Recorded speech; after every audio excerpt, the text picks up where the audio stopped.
The hills are still covered in mist when I start walking. My basket is empty, so every step feels like a small question. I do not know how much I will find today, but the forest is already wet and quiet, the kind of morning when crabs may still be hiding under the stones.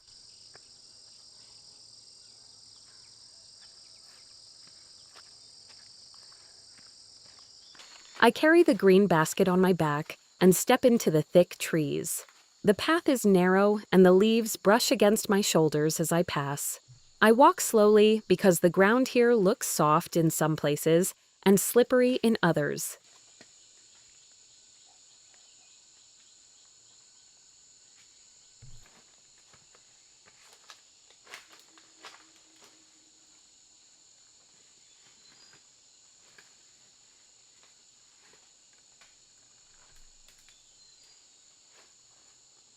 Before I start searching, I cut a small stick to use as a tool.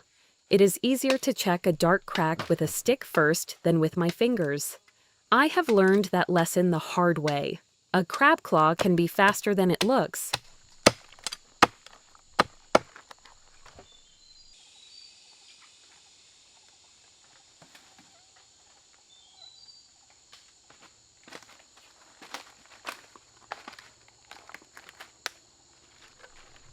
I hold the stick out in front of me and probe carefully, checking if there is anything to collect.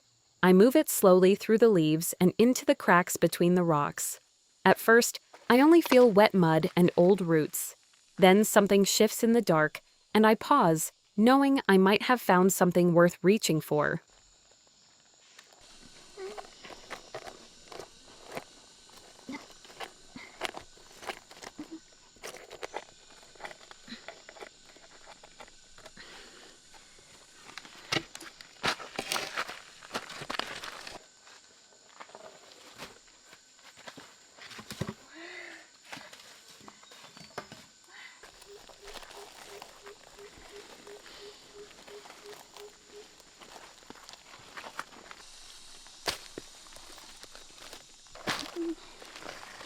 I reach in slowly and try to hold it from behind. The stone is cold and the mud sticks under my nails. When I finally pull the crab out, I cannot help smiling. The first catch always makes the whole morning feel lighter. I put the first crabs together and start tying them with a thin vine. They keep twisting their legs, so I have to hold them carefully.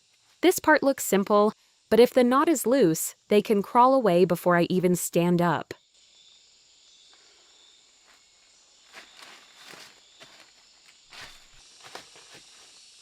I move to a place with bigger roots and darker stones. These spots are harder to reach, but that is why I check them. My knees press into the wet ground, and I keep leaning closer, looking for one small claw, one small movement, anything that tells me a crab is there. In one dark hole, I see the color of a claw. I use the stick first, then reach in with my hand. This one fights harder. When I add it to the bunch, the crabs scrape against the leaves, and that sound makes me think of the market already.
I find another crab tucked deep under the rock.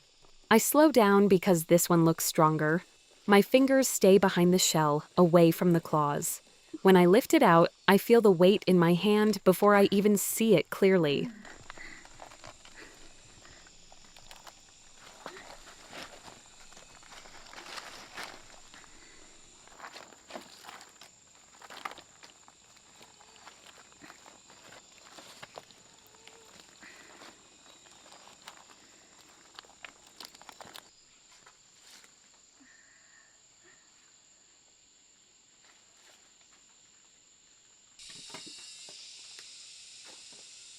The more I search, the more careful I become. Some holes are empty, some are too deep, and some only have wet leaves packed inside. I keep using the stick, then my hand, then the stick again. It is slow work, but rushing here only makes me miss things.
I bring the basket closer and move to another side of the rocks.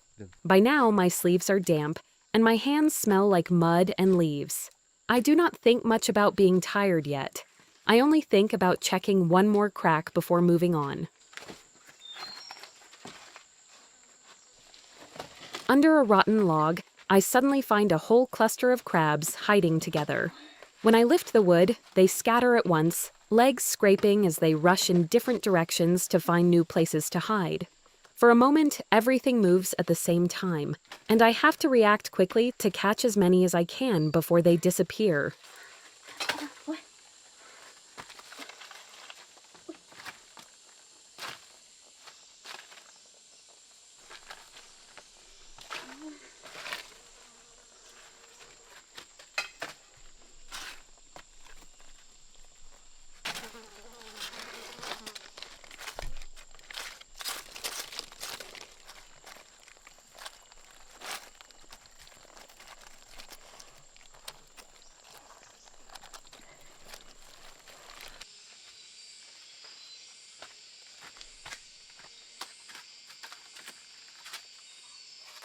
Now there are enough crabs to make the tying harder. I pull the vine around them one by one, keeping my fingers clear of the claws. My hands are dirty, and the knot takes longer than I want, but I would rather tie them slowly than chase them again.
I place the tied crabs into the basket.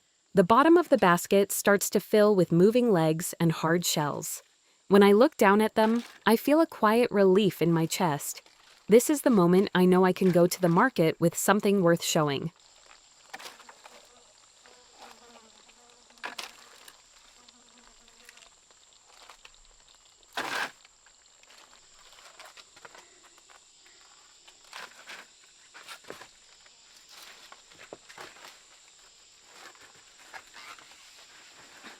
I stand up slowly and lift the basket back onto my shoulder.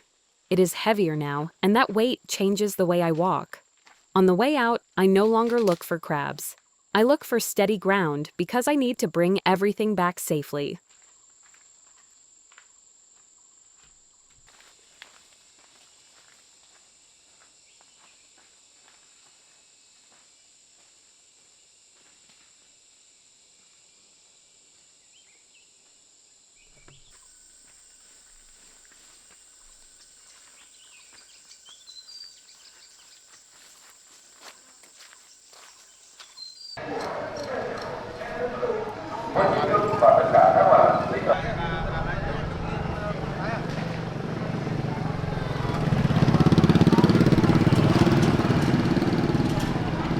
The sound changes as soon as I reach the market area.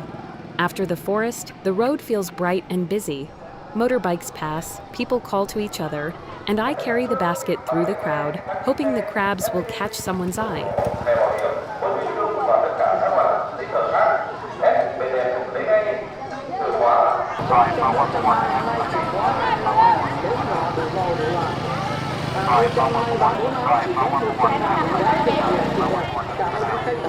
I set the basket down and pour the crabs onto the tray. They spread out in a pile of claws and shells, still moving a little. I arrange them quickly so people can see the size clearly. At the market, the first look matters.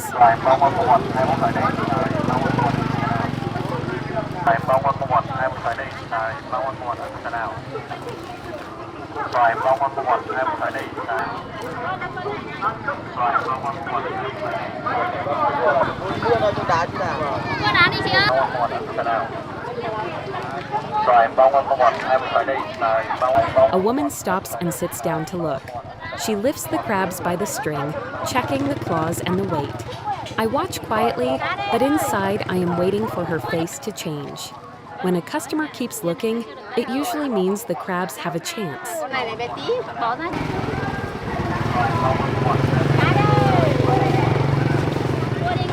I put the crabs on the green scale and look closely at the needle. This small moment always makes me a little tense. After a morning of bending under rocks, every bit of weight feels important.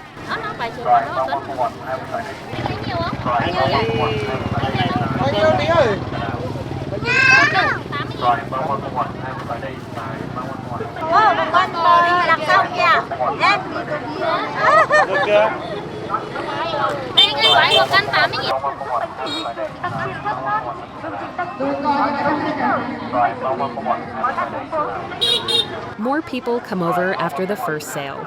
Some ask the price, some pick up a crab, put it down, then choose another one. I keep my hands close to the tray, ready to help, but I try not to rush them. Buyers need a little time to trust what they are taking home.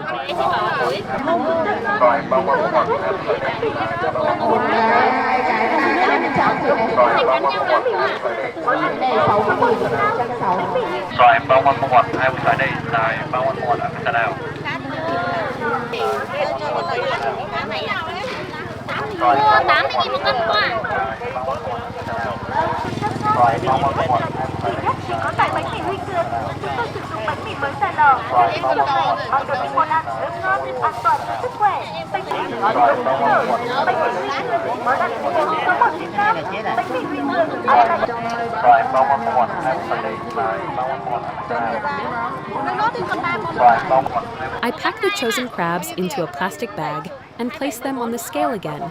The bag rustles in my hands, and the crabs shift inside. It is such a normal sound at the market, but to me it carries the whole morning.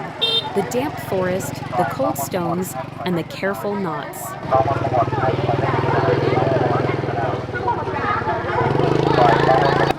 bao quanh con một em phải đi Lấy hộp số nốt mấy con này nữa nhé. rồi bao quanh con một em phải đi bao quanh con một em phải nào rồi bao quanh con một em phải đi bao quanh con một 6 nốt đi. Rồi đây đi. Mấy con thì Em. rồi bao quanh con một em phải đi Tiền nhiều cả quỷ thì tiền tất cả thì nghèo. Đấy, rồi để béo tiền lẻ cả. rồi bao quanh con một rồi bao quanh con một em phải đi sẽ nào rồi bao quanh con một em phải đi bao quanh con một sẽ nào rồi bao quanh con The một market keeps moving around me. People pass by, motorbikes come and go, and the tray slowly becomes lighter. My hands are still dirty from the forest, but the basket is no longer full. A day like this is not big or dramatic. It is just work step by step. Finding, carrying, selling, and hoping the effort is enough. Thank you for spending this day with me. If you enjoy these quiet, rural moments, I hope you will come back for the next one.